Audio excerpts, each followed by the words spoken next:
చిన్నప్పుడు నాకు అమ్మ గోరు ముద్ద ఇష్టం, కాస్తేది గాక బామ్మ గోరింటాకు ఇష్టం. పళ్ళోకెళ్ళే వేళ రెండు చెళ్ళు అంటే ఇష్టం, బయటేసి నాక ముగ్గులేయడం ఇష్టం. కొత్త ఆవకాయ ముక్కంటే ఇష్టం, పక్క ఇంటి పూల మొక్కంటే ఇష్టం, అంతకంటే నేను అంటే నాకు ఇష్టం.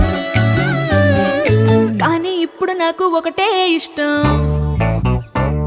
అది నా కోసం నువ్వు పడే కష్టం.